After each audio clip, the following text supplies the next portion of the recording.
I'm Rufus Griscom, and this is The Next Big Idea. Today, is the voice in your head an asshole? So is mine, and there's something we can do about it.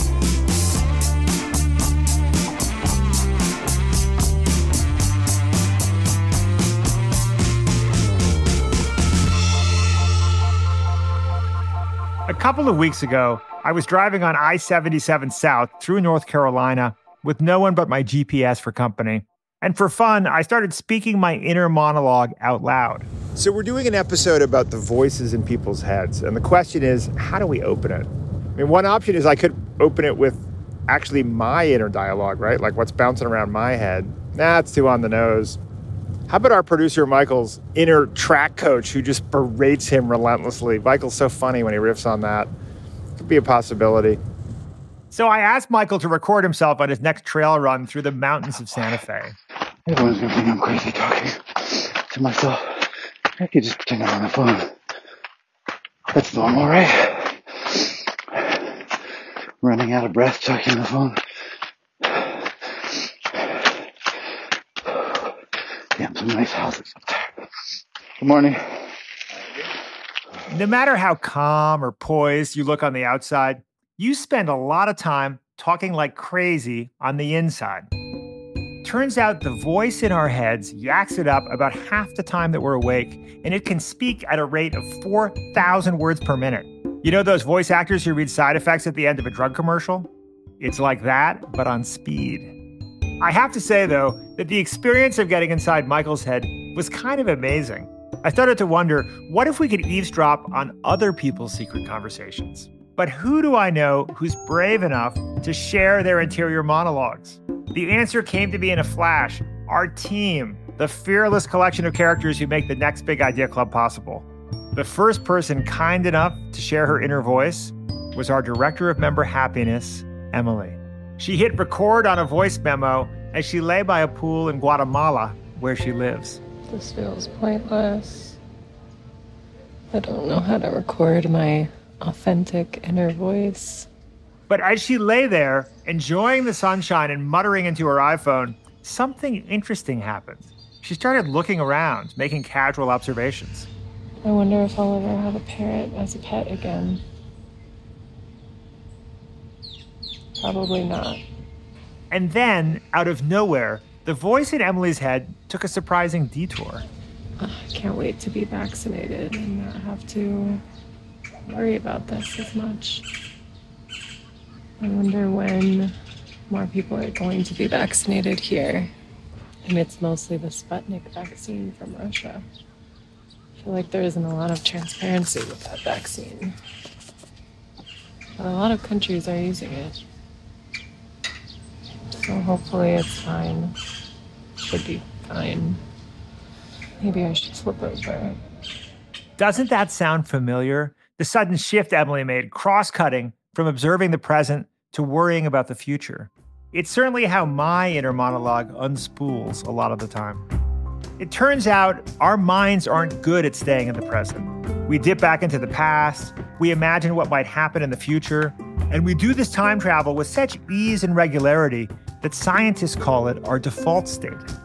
It cropped up repeatedly as members of our team recorded their inner thoughts.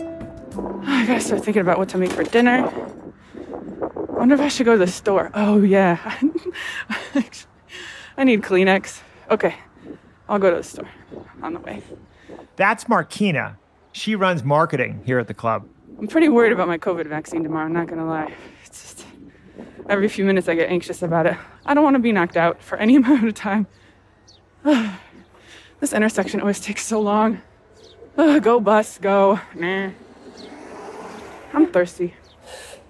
We've all had moments like that, when anxiety sneaks up on us while we're making other plans. And listening to Markina reminded me of something else. Our inner voice never really falls silent. And I don't think we want it to. Because without it, how would we make sense of the world and our place in it? There's one more clip I want to play for you. Milo, are you about to poop or what? This one comes from Jeremy, our senior editor. He recorded himself while taking his family dog for a walk in Naples, Florida. Come on, man. Whatever, dude. This is why, again, I'm telling you, man, like being a dad just seems hard. Like, I feel like being a parent is a constant state of saying, hey, don't do that, like over and over again until you die. I mean, that's not to say that, my parents did that with me exactly, because obviously I was a perfect child. But I mean, for other people who have like really, devilish, hellion children, like that sounds really tough. And maybe I'd be one, maybe just like through some, accident of fate or genetics, I would end up with a kid that I just really couldn't stand, or that couldn't stand me. I mean, that's totally possible, right? Maybe I'd be the problem here. Maybe it'd be a great kid and they just wouldn't want me as a dad. First of all, Jeremy, I think you'd be a great dad. Second of all, thank you for sharing this recording, because it's an excellent example of what my guest today, Ethan Kross, would call chatter. When negativity overtakes introspection, that's chatter. When your inner voice turns into a worry-filled vision of the future, that's chatter too. When it gets stuck dwelling on an unpleasant emotion, chatter. Ethan writes, when the inner voice runs amok and chatter takes the mental microphone, our mind not only torments, but paralyzes us. Luckily, you can take back the mic. Ethan, who teaches psychology at the University of Michigan and runs the school's emotion and self-control lab, has spent his career studying how we talk to ourselves. The result is a riveting new book called Chatter, The Voice in Our Head, Why It Matters, and How to Harness It. Ethan says that by using a variety of simple tools, you can change the conversation in your head. And if you do that, you can alleviate your anxiety, bolster your confidence, and teach that chatterbox upstairs to pipe down.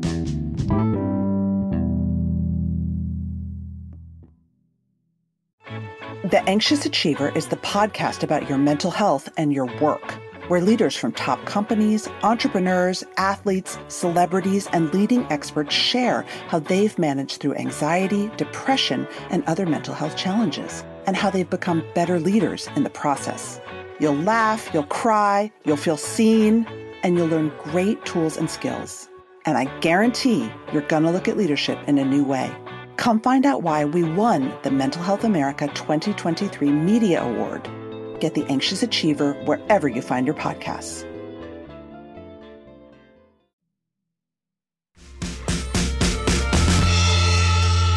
Ethan Kross, welcome to the Next Big Idea podcast. Thanks for having me.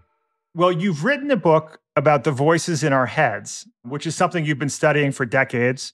In theory, this might make you an expert in controlling these voices, but you open the book with a story of a time that the voices in your head got out of control. Do you want to share with us that story? Yeah, happy to. So a little over a decade ago, I had published a paper with my colleagues that had gotten some national attention. I had gone on TV, and this was a very exciting moment. My mom finally was proud, right? Here I go. And a couple of days later, I showed up in my office, and there was a really unpleasant, threatening letter in my mailbox. And I really entered a state of terror, of real fear. My wife and I had just had our first child. And, when I went to the police, they gave me this very reassuring advice. Things will probably be fine. Just make sure that you drive home a different way from work each day in case someone's following you. Rufus, you have to understand, I live 4 blocks away from my office. So, you do the permutation. There are only so many ways to get home. This is not reassuring at all. There are only so many ways. And so for a few nights, I regressed into adolescent protective mode and got my Little League baseball bat and stood guard downstairs, pacing the house, making sure no one was coming to get us. And so chatter, which I talk about in the book, when your thoughts take hold of you rather than the other way around, it certainly struck for a couple of days, and it wasn't pleasant. And, I will say this. Yes, I run a lab on self-control and emotion. And yes, I've been studying these voices in our head and how to control them for the past 20 years. I think I do know a little bit about it, but that doesn't mean I'm perfect at doing it. One of the things we've learned in the course of our research is that a truism of the human condition is that we are much better at advising others than we are following that advice ourselves. Yeah. And I think that experience I had a little over 10 years ago was a perfect illustration of that. Even though there were tools I was aware of, I was temporarily blinded to them. Well, we're very glad that you survived that period for, among other reasons, because you've written a really extraordinary book that I think is going to impact a lot of people. And let's just get right into it. Why don't we start with big idea number 1? Introspection is a double-edged sword. Beginning around the time that I was 5 years old, my dad used to tell me to go inside whenever I experienced a problem. The idea was that by turning my attention inward to introspect, I'd be able to find solutions for whatever issues I was struggling with. Growing up, I followed my dad's advice, and by and large, it served me well. Then I got to college, and I took my first psychology course, eager to learn about what science had to say about what I had spent so much time doing growing up, introspecting. That's when I stumbled on what I think is one of the great puzzles of the human mind. On the one hand, I learned that there was indeed value that people derived from introspecting. Some scientists thought that the ability to do so was one of the defining evolutionary advances that distinguished human beings from other species. On the other hand, I also learned that more often than not, people's attempts to use this tool when they're struggling often backfires. Rather than make people feel better, introspection often leads them to experience something else. Chatter. Chatter is a term I use to refer to the cycle of negative thoughts and feelings that turn our capacity for introspection into a vulnerability rather than a strength. We worry, ruminate, and catastrophize, rather than think clearly in ways that allow us to problem solve, innovate, and create. Why does this happen? Why are some people able to benefit from introspection, while other people get stuck when they do the exact same thing? And equally important, once you find yourself experiencing chatter, what can you do to bring your internal conversations back on track? Those are the questions that I've spent the past 20 years trying to answer. Chatter tells a story of what I've learned. When you think about it, I mean, just the fact that we talk to ourselves is not to be taken for granted. I mean, it's kind of weird when you step back and think about it, that we have this little voice that we either engage with or ignore, and it carries on its own. How do you think this evolved? And what benefit does our inner voice give our species? Well, I think the inner voice is in some ways a superpower, right? So what we're talking about in technical terms with the inner voice is the ability to silently use language to do many different things. At one end of the spectrum, you have the common experience that people often see in the movies, which I think is the first thing that comes to mind when you think about the voice in your head, which is that running commentary or monologue, in some cases a dialogue that we have with ourselves when we're trying to figure out our problems. And I think that experience rings true to many of us a lot of the time. We go over our experiences to try to problem solve, and language is a tool that can help us do it, right? We experience events and then we try to create stories to explain our experiences, and the inner voice helps us do it. But it also helps us do lots of other things that I don't think people are often aware of. So the inner voice is part of a mental system that we call working memory, which is a basic feature of the human mind, right? It's our ability to keep information active in our head using words. The inner voice helps us do it. It also helps us do things like plan for the future and simulate. So before giving a big talk, I'll go over what I'm going to say in my head. Sure. Then I'll actually hear what the obnoxious audience member is going to ask me, and then I'll rehearse what I'm going to say back. So It's a tool for planning and simulating. I like to think of it as like a Swiss Army knife of the mind. It helps us do lots of things that are central to our ability to navigate this world optimally. To me, the crazy thing is that thinking is like breathing, in the sense that you can do it consciously, but as soon as you stop doing it consciously, you begin doing it unconsciously.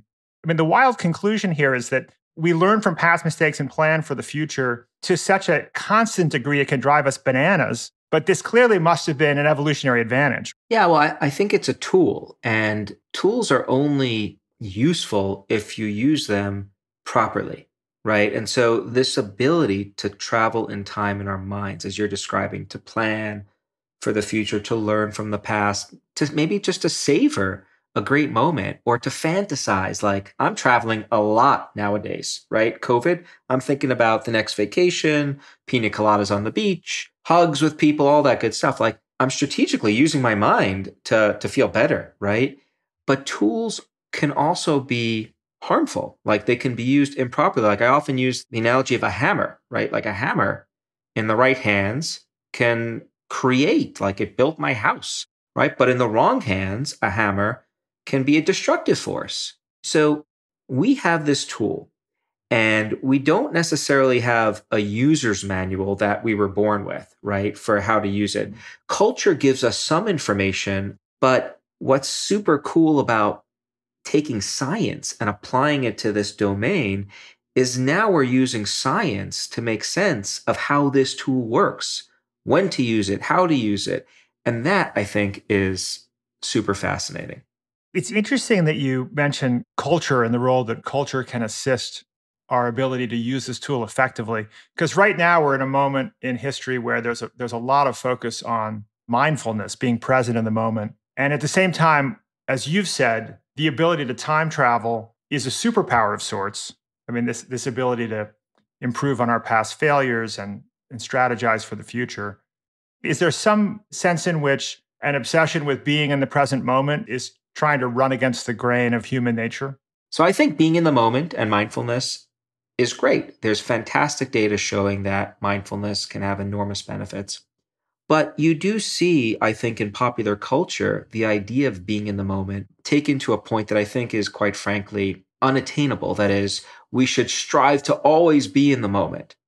I don't think that that is a prescription that we want to give to everyone, because I think there can be great value in being able to go back in time and forward in time in the way we've been describing. So I think the challenge that we all face is figuring out how to traverse time, whether it be going back or forward or being in the moment, how to traverse time optimally given the demands of the situation and what we want to do.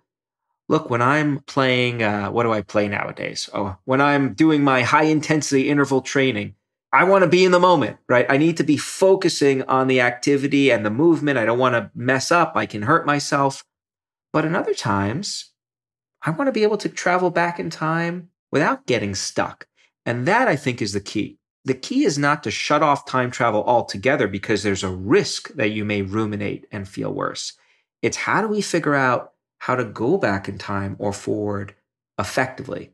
And I think science has a lot to say about how to do that. Turning to something more fundamental, you say in the book, our verbal stream plays an indispensable role in the creation of ourselves.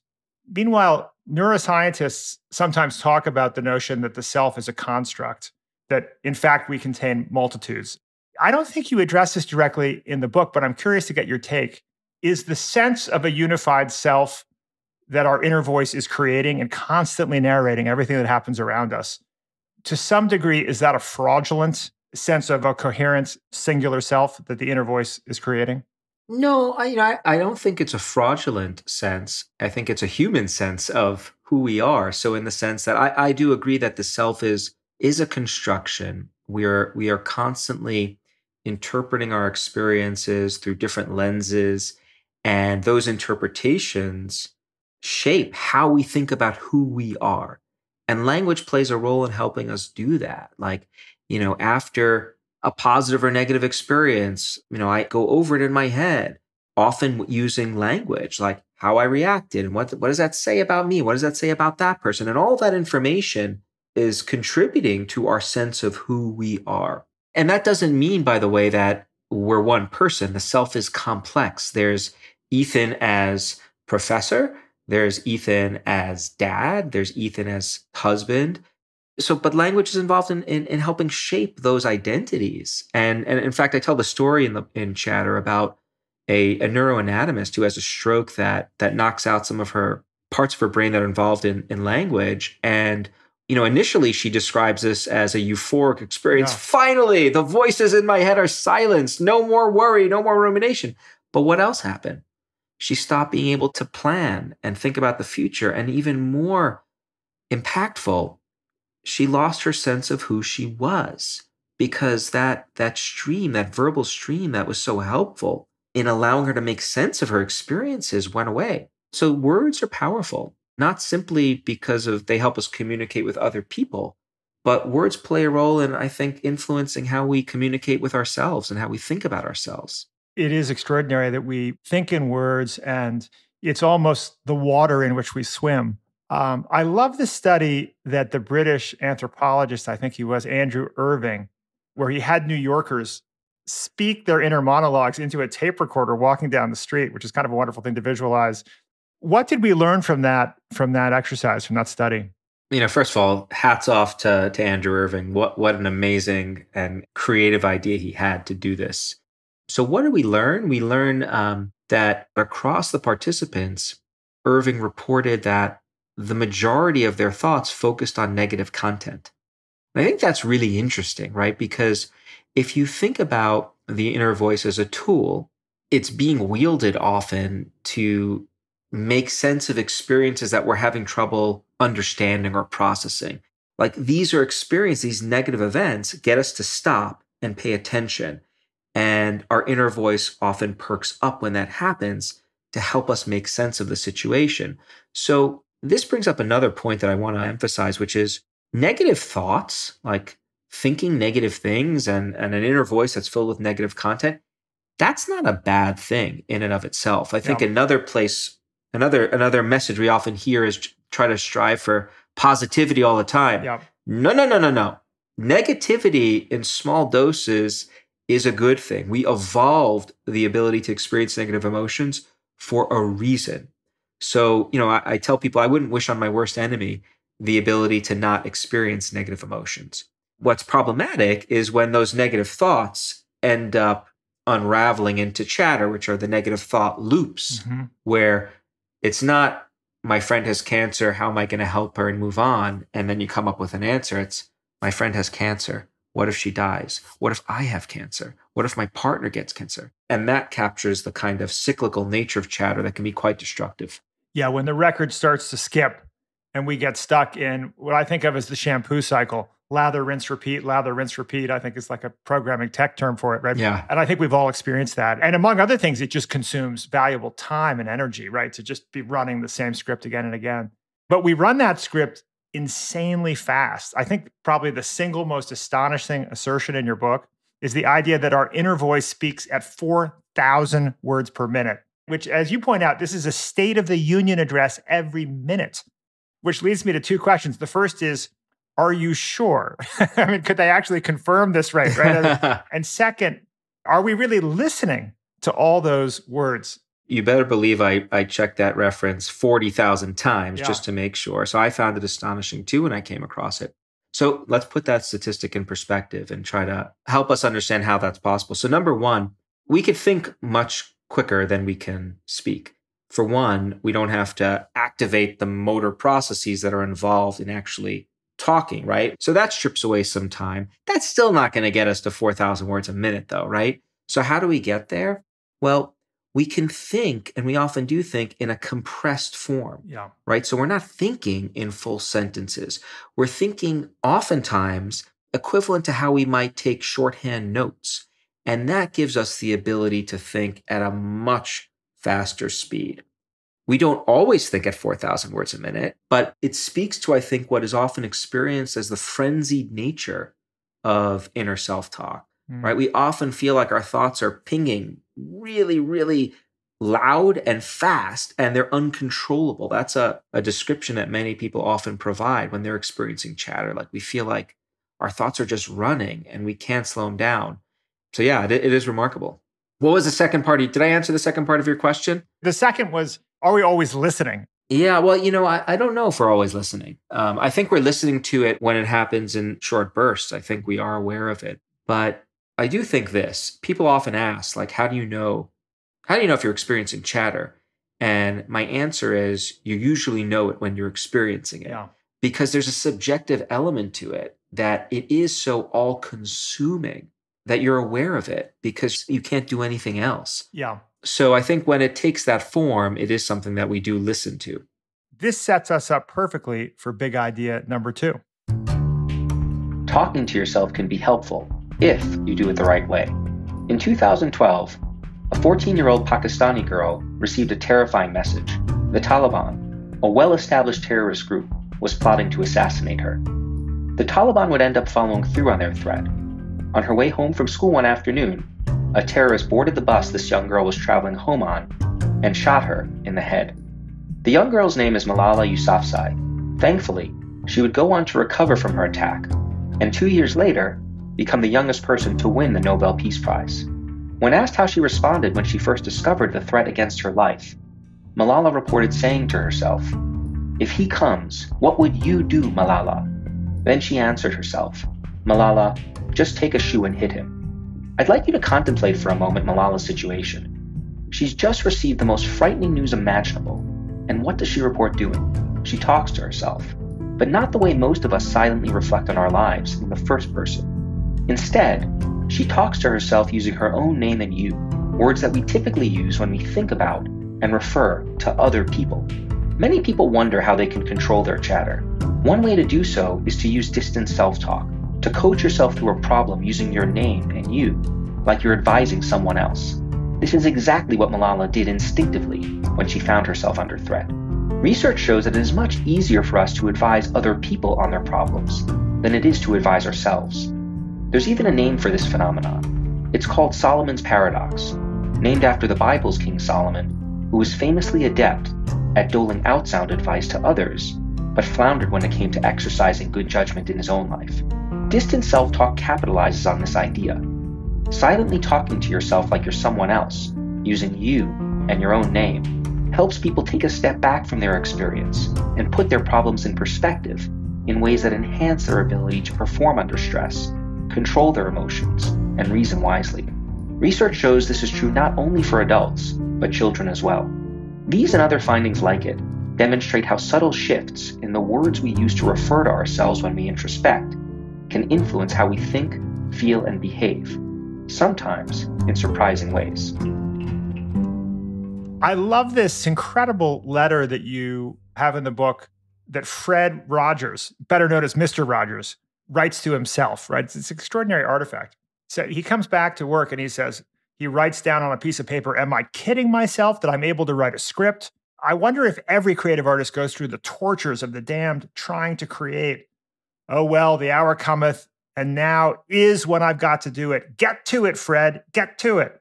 It seems kind of funny to write something like that down on a piece of paper. What can we learn from this? Well, I mean, it's remarkable in the sense of it's like a chatter artifact, right? I mean, what's amazing to me about that experience is it sure seems like this guy is consumed with chatter. Imposterism, I'm a fraud, how am I going to manage? And then at one point, something clicks and he just switches into now coaching himself like it's like he's had enough with the chatter. And he's saying, you know what? All right, here's what I would tell someone else. Just do it, Fred. Get up, stop complaining and start doing it. It's the same thing that Malala Yousafzai, that example we started with. It's the same exact thing she does. She starts off in the first person. What would I do if the Taliban comes? Okay, Malala, take a shoe and hit him. It's what I did when I was at my wit's end with that threatening letter. When I started thinking crazy thoughts like, do bodyguards exist for academics, right? Ethan, get a hold of yourself. This is nutty. You're acting crazy. And so here's what we don't yet know, which I find such an interesting question. What is it inside us that cues us at a certain point to spontaneously shift from I to using our name, from being in an immersed chatter mode to distancing like that? That is such an interesting question to me, and we're trying to get at that in the lab. We don't have the answers yet. But what we do know is that when you use your name, it can help. And so I think that's empowering knowledge because it means you don't have to wait to stumble on this tool, which may or may not be in your repertoire for managing your mind. You can do it proactively, and which is, one of the things that I do when I'm getting worried or anxious about something. I'll just, all right, Ethan, what are we going to do? So I'm very deliberate about using that tool now based on the work we've done. Well, Ethan, thank you for giving me permission to talk to myself using my own name. As it happens, I've slid into this in my midlife. And at times I feel a little like Robinson Crusoe, walking around my island. Rufus, you really need to start flossing twice a day. And I'm happy to hear that it has an official name, Distant Self-Talk. Does this really work, do you think? I do. I've been studying distancing tools for a long time. I started doing it in graduate school.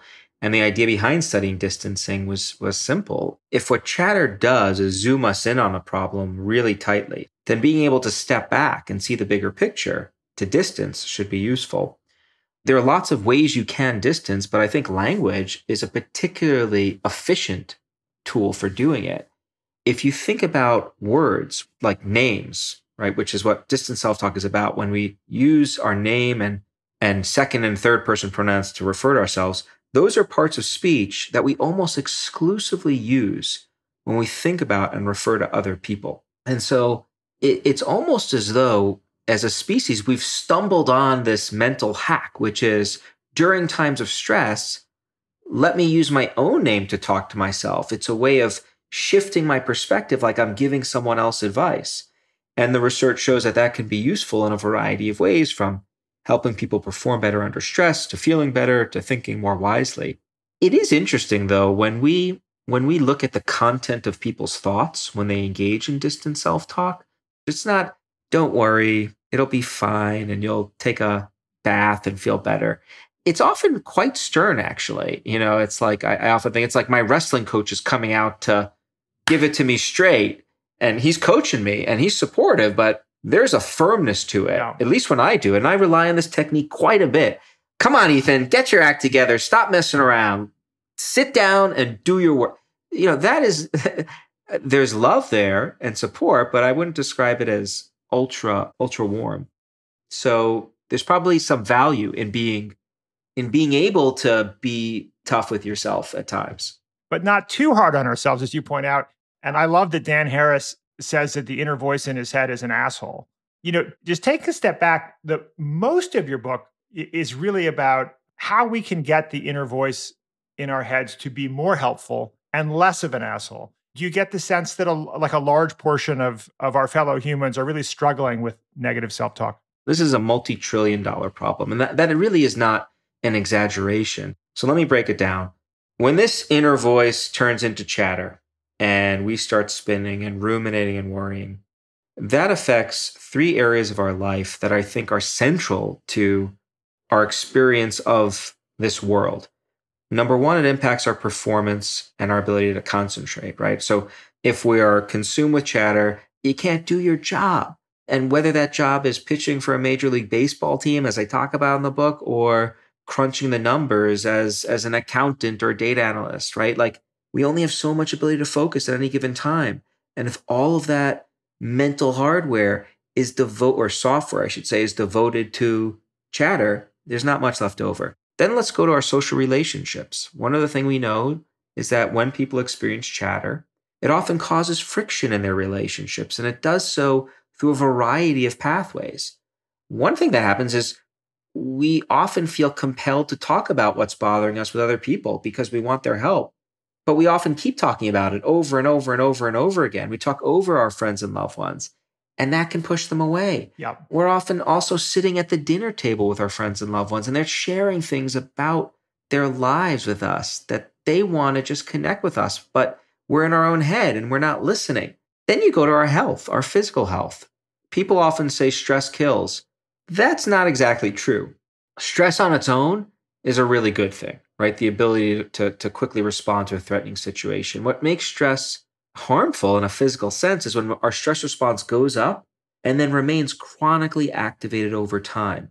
That's what exerts a wear and tear on our body that predicts things like cardiovascular disease, some forms of cancer, and so forth.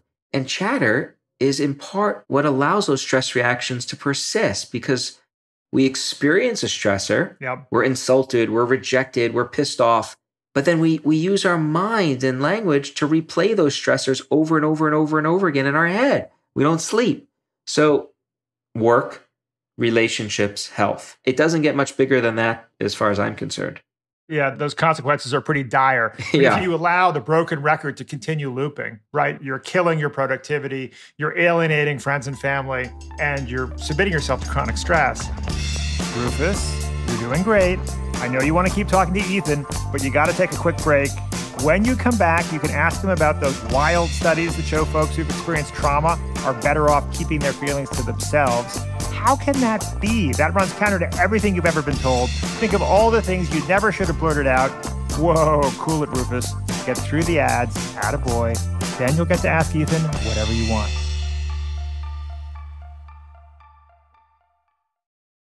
I'm Jessie Hempel, host of Hello Monday. In my 20s, I knew what I wanted from my career. But from where I am now, in the middle of my life, nothing feels as certain. Work's changing, we're changing, and there's no guidebook for how to make sense of any of it. So every Monday, I bring you conversations with people who are thinking deeply about work and where it fits into our lives. We talk about making career pivots, about purpose and how to discern it, about where happiness fits into the mix, and how to ask for more money. Come join us in the Hello Monday community. Let's figure out the future together. Listen to Hello Monday with Jessie Hempel wherever you get your podcasts.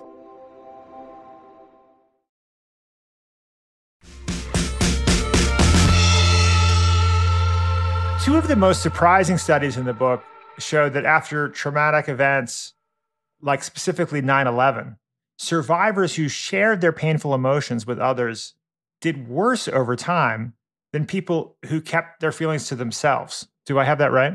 Yeah, there's research in the book that I talk about which shows that sharing emotions sometimes makes things worse or has no beneficial effect at all. And, it speaks to, I think, a very important topic, which is other people and the role that they play in helping us manage our chatter or not.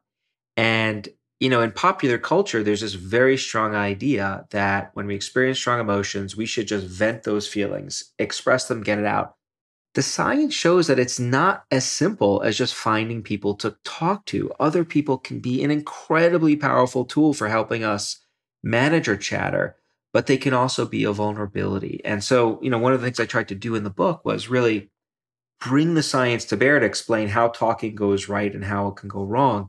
The important things to keep in mind are that there are essentially two things we're looking for when we go to other people for support with our chatter. One is empathy and connection. Like, there's value which comes from the fact that there's someone else I can share my experience with that is willing to listen to me and show they care. There's a strong connection that's formed, and that feels really good. But in and of itself, that doesn't do anything to help me with the chatter, right? Just because I feel connected to you doesn't help me reframe the experience, get a different view on the event, right? Make sense of what's bothering me in ways that allow me to button the problem up and move on with my life. Other people can help us do that second thing, but what's required there is for that other person to help broaden our perspective. So if you come to me with a problem, I ask you about the problem, you tell me about it, we talk about your emotions, but then at some point, when the timing is right, you know what, Rufus, that sounds like a terrible experience you had during the podcast interview. But you've interviewed a lot of people at this point, right? So you've had other experiences, and how did you deal with those? You got over them. Or I might say, oh God, I've had experiences like that, and here's what I've done to deal with these kinds of situations. So there are ways we can nudge those we're talking to help them see the bigger picture, to broaden their perspective. And the best kinds of support are ones that do both of these things. The person you're talking to not only gives us empathy, shows they care, but also helps broaden our perspective.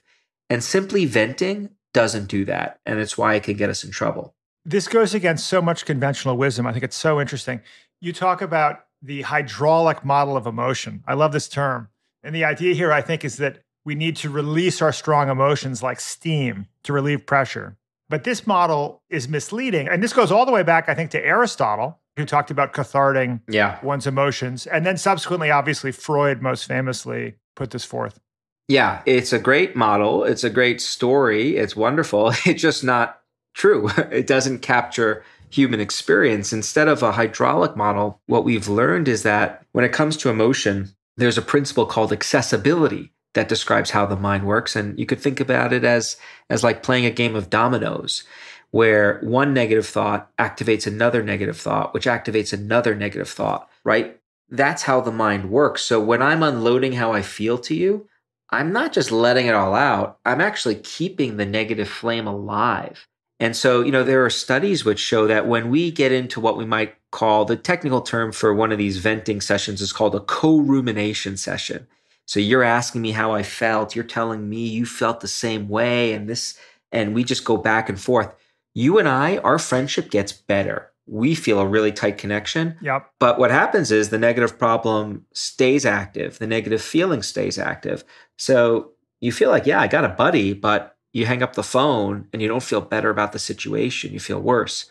And there are longitudinal studies which show that the more likely you are to co-ruminate about something, that predicts like worse feelings over time, more depression, more anxiety. So it's a tricky thing because on the one hand, we do want to connect with someone else and share. But at some point, we need to stop sharing and start problem solving.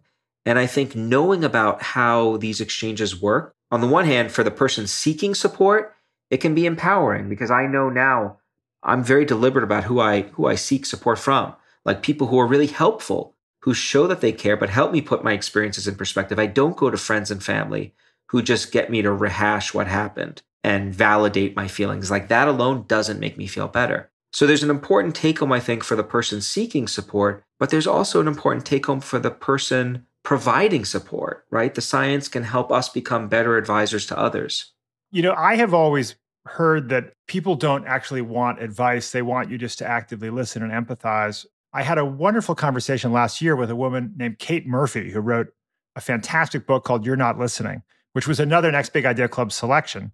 And wonderful book, so much wisdom and insight in that book. My conclusion coming out of it was that I should try to subdue my impulse to give advice. Yeah. Which I often have, unless I'm specifically asked for it. But you land in a different place.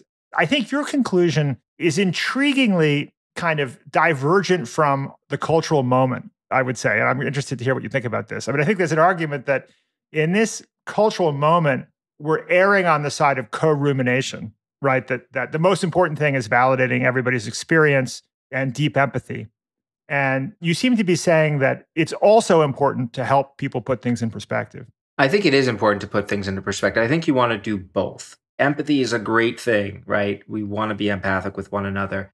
But when we find the conversations just spilling into these thought loops, like the external manifestation of chatter, we don't want to reinforce those.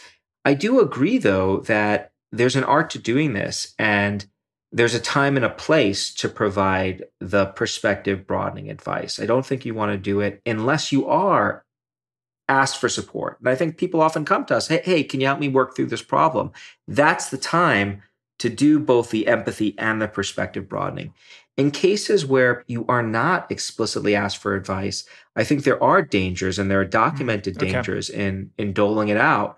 And so that's when I think, what would the science say about those times? That's when you want to help invisible forms of support. So doing things like if I'm seeing my wife really struggling, with work and kids and other stuff, there are ways I can try to help alleviate her chatter without drawing a spotlight to the fact that she's struggling, because that could make us feel inadequate. And so, like doing things as simple as like taking care of dinner or the dry cleaning to ease her burden, like that can be helpful. Or if like a student of mine is really struggling with a problem, they haven't asked for help, and I don't want to make them feel insecure, maybe I suggest, hey, there's this talk on campus. Let's go listen to it. This seems really interesting and relevant to all of us. Those are ways of getting the person information, but without shining a spotlight on the fact that they need our help. Yeah, the invisible support was my favorite piece of marital advice in the book. and I think there's a slight risk that the invisible support might not be detected at all, but hopefully not. Well, I think it's a great insight. Okay, so Ethan's first big idea is that when the voice in our heads runs amok, it produces chatter. That's the negative cycle of thoughts that turns introspection into self-flagellation. His second idea is that we can break through that chatter, namely by treating ourselves objectively and deploying distant self-talk.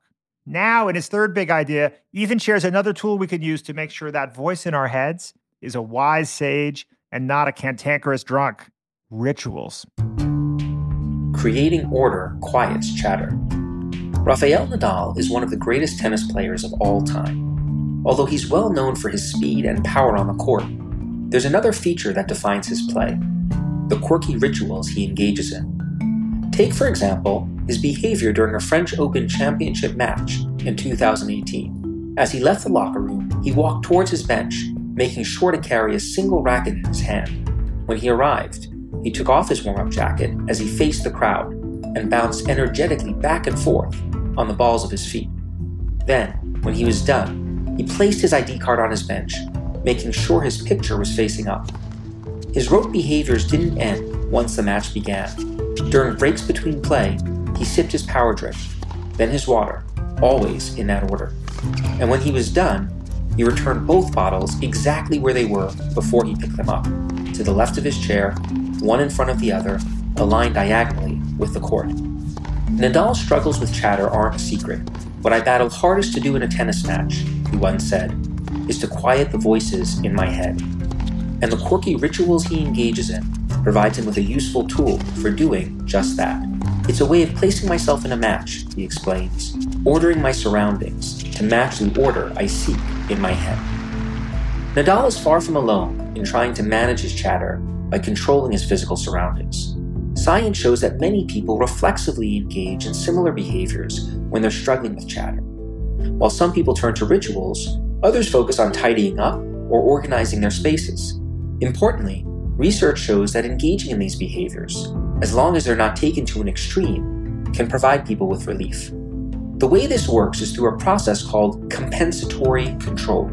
In essence, when our thoughts are racing and feel disorganized, as is often the case when we experience chatter, we can compensate for that by controlling other areas of our lives and engaging in the kinds of rote behaviors that characterize many rituals, or organizing our spaces provides us with a means of doing precisely that. Well, as a tennis fan, I love the Rafa Nadal example. You know, he used to have long hair, of course, in his earlier days. And to this day, even though he now has short hair, he does this motion of putting the strands of his hair behind each ear. He's like ordering non-existent hair, you know, and pulling his shorts from his backside, which I'm not sure you referenced that in the book. But it's fascinating that a lot of top players do these highly ritualized moves. And you say there's a logic behind it. Rituals are they're like a chatter cocktail. They help us manage our chatter through a variety of different pathways. One of the things they do is they help us reestablish this sense of order when we feel order lacking in our head. So it's often the case that when we're experiencing chatter, we feel like we're not in control of our thoughts. They're controlling us. And one of the things we've learned is that you can regain a sense of order and control by ordering your spaces around you. So, you know, anecdote from my life, when I was writing the book and was struggling to get a paragraph or sentence out or worried about a deadline, I'd find myself going over to the kitchen and doing something very out of character for me, which is cleaning it up. And so I clean all the pots and put them away neatly and scrub down the island. And, you know, I joke that my wife, I think, wanted me to experience more chatter because the kitchen was never so clean. But this was something that I just naturally did, and it helped me feel better. Putting things in order helped me feel like I had more control. And that's one of the reasons we think rituals help athletes. Like, rituals are highly structured routines, right? We do them the exact same way each time. And that's a way we can give our sense of self of order and control. They also do other things, of course, like rituals they're often linked with meaning. They often have cultural significance, though not always, which allows us to transcend the things that are bothering us by thinking about this ginormous group or tradition that we belong to. So, rituals are commonly prescribed by cultures around the world for what you do when someone dies, like death. Quite right. Big source of chatter, right? Like, we do remarkably different things in different traditions, but we always do rituals to deal with, like, death. Birthing rituals too. Birth can be a very chaotic, chatter-producing times when we have kids. There are birth rituals across different traditions. And so, I think in popular culture, we often think about rituals as being synonymous with obsessive-compulsive disorder and a bad thing. Yes, rituals can be taken to an extreme, and like any tool, if taken to an extreme, can be harmful. But if you step back and think about it, rituals are an ancient chatter-fighting tool that have been around with us for a very long time, and the science shows they can have real value.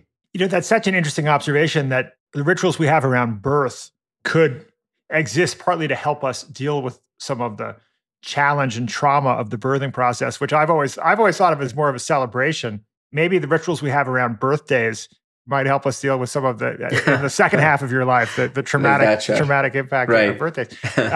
But it's interesting that rituals that we invent for ourselves would be as effective as they appear to be, right? Because it's a little like giving yourself a placebo or tricking yourself. I mean, you'd think that the fact that you're doing it would cause it to be less effective. Well, so there is a placebo. I'm sure there's a placebo component that can add to the benefit of rituals because we know, as I talk about in the book, how powerful placebos can be. But there is research which shows that people benefit from rituals even when they don't believe that they provide benefits. And part of the one interpretation of how that can possibly be is, goes back to the fact that you're still ordering things. You're putting things in a certain sequence. So you are experiencing this sense of control when you're engaging in a particular ritual. Coming up after the break, Ethan says another great way to silence chatter is to get out into nature.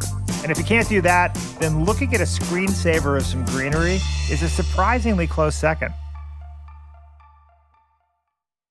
Hey folks, Rufus here. If you're a fan of our interviews with physicians, scientists, or entrepreneurs, then I have the perfect podcast recommendation for you, Raising Health. Previously called BioEats World, Raising Health comes from leading venture capital firm Andreessen Horowitz, A16Z.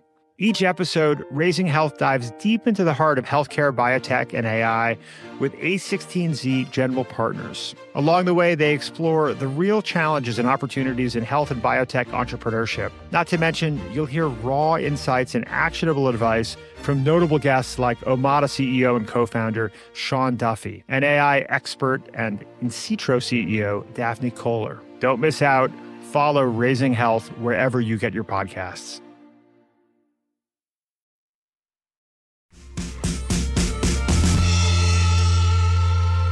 Welcome back to the show. So Ethan has told us why we're all so prone to chatter and how we can use distancing and rituals to overcome it.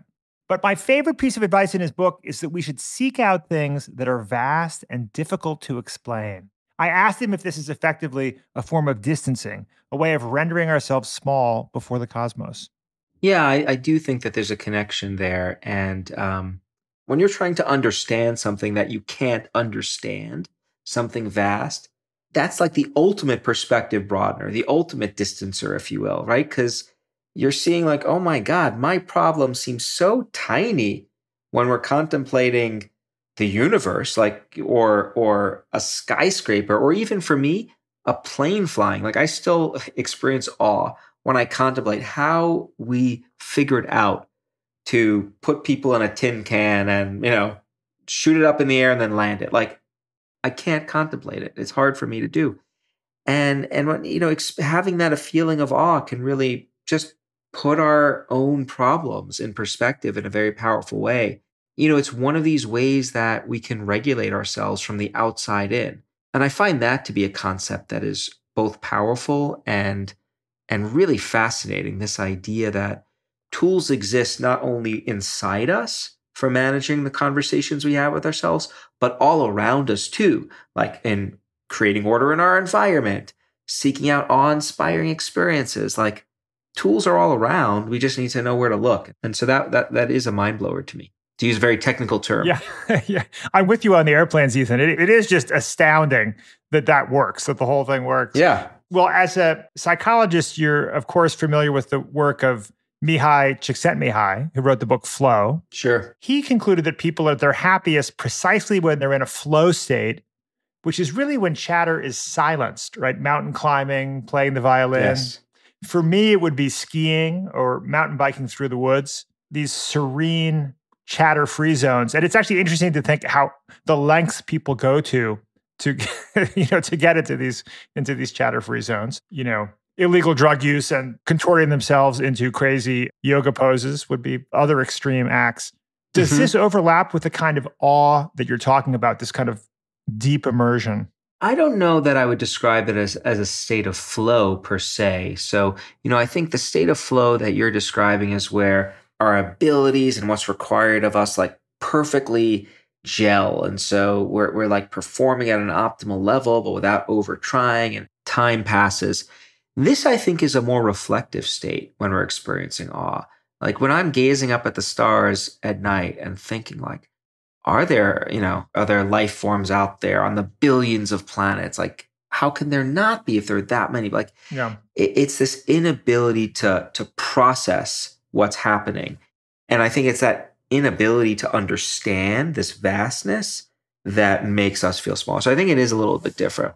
Yeah, no, that makes sense. I think since both the skiing and mountain biking are in the beautiful outdoors in these extraordinary settings, I feel like I may get a little dollop of awe along with the flow. They might get a little double whammy, but maybe that's how it feels. And these things are often bundled together, these tools. Like, so I think I talked about 20 or so tools in the book, but like we get awe from nature, but we also get a mental recharge when we're in a green space through other mechanisms, right?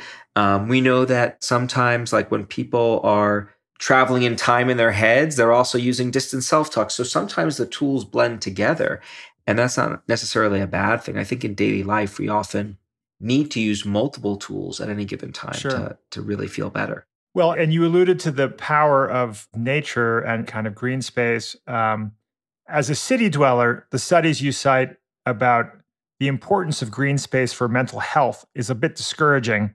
But at the same time, it's extraordinary, right? There was a study in Toronto that showed that having just 10 more trees on your block had a health impact equivalent to being 7 years younger or earning $10,000 more per year. Remarkable. But we don't have to live in the woods, right? Like a little bit of green space, even looking at pictures of nature can have the same effect. Is that right? Yeah. So there does seem to be a dose response that the more immersed you are in nature, the more benefits you derive. But we know at the bottom end of the spectrum, getting a little bit of nature is better, significantly better than getting no nature at all. And so looking at videos of green spaces or pictures or, I've actually re-engineered my office at home, so I'm facing green space. It's a wild literature. You see this over and over, these findings that more green space exposure has these mental benefits. And so, and it's a very low cost way of improving your mental lives. So that's right. And there's an astounding study that identified that people living in an apartment complex were profoundly impacted by what side they faced. Yeah, this is a classic study done about 20 years ago by Francis Kuo. And basically, people were essentially randomly assigned to different apartments in a public housing complex in Chicago. And what they found was that the people who had views of green spaces were managing their problems and better and thinking more efficiently than the people whose windows faced cement structures and urban playgrounds. Really, really just wild. So, the take-home lesson is if you can look out onto nature or put that desk plant on your desk, like go ahead and do it. It's wonderful as a scientist when large-scale randomized controlled studies are done for you. Yes. Over large periods of time. It's less wonderful when you're the person who's assigned to the wrong block and don't have the positive impact of looking out at, beautiful trees. You have an explanation for why this is as it is. You lay out a theory that has to do with the relationship between our voluntary attention and our involuntary attention. The natural world and great music, art, you say, captures our involuntary attention because of what you call soft fascinations. I love soft fascinations. What a wonderful phrase. How does stimulating our involuntary attention quiet our chatter? So when our voluntary attention is our ability to focus hard on something, and it's easily depleted. And it's what chatter is consuming because we're focusing on the problem over and over and over again. And there's only so much of it that we can do. And when we're over-focused on the chatter, we don't have the attention left over then to think about other things like our work, our relationships. And so the idea is that when we're strolling through nature, and I should say a safe form of nature, not a form of nature where there are potential predators that are going to lurch out and get you. But when you're walking through a park and you can essentially let your guard down, what happens is our attention just gets naturally drawn, involuntarily drawn to this interesting foliage and shrubbery around us that lets our attentional reserves replenish. And that's one of the reasons why we think nature can be so restorative because it's like, putting the computer on sleep mode. If the computer is your head, letting our energy restore so that, okay, when we're done from the walk, now we can approach the problem fresh and anew. Interesting. I like that. Well, thank you, Ethan, for taking time out of your raising of daughters and teaching of students and distant self-talk to be with us today. This was fascinating. It was a really fun conversation. Thanks for having me.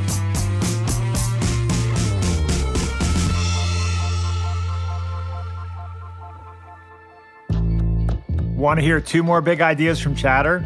Download the Next Big Idea app and check out Ethan's Book Bite. And why stop there? In our app, you'll also find 12-minute audio summaries of groundbreaking new books, Zoom discussions with your favorite authors, and mind-blowing e-courses. Search for Next Big Idea in your app store. Join us next week for a fascinating conversation with my sister. She stops by to chat about her brilliant book, The Fate of Food, and why climate change is increasingly a problem you can taste. If listening to this show provides a nice respite from the chatter in your head, you may be wondering, what can I do to help the Next Big Idea team get the word out? I'll tell you what you can do. You can give us a 5-star rating if you feel so inclined, and a review. We read every one. Don't believe me? Our most recent review was from Cerritos Guy. Such fresh views, opportunity to think differently. I truly enjoy this podcast. I really appreciate those who created it. Continue on. Thank you. Well, Cerritos Guy, thank you. Special thanks to Ethan Kross. Grab a copy of Chatter at your favorite local bookstore. There are a bunch of other tools in there we didn't have time to explore on today's episode. I get invisible support from our executive producers, Caleb Bissinger and Michael Kovnat. Theme music by Costa Gallinopoulos, sound design by Jason Freeman. I'm your host, Rufus Griscom. Look at that, distant self-talk. See you next week.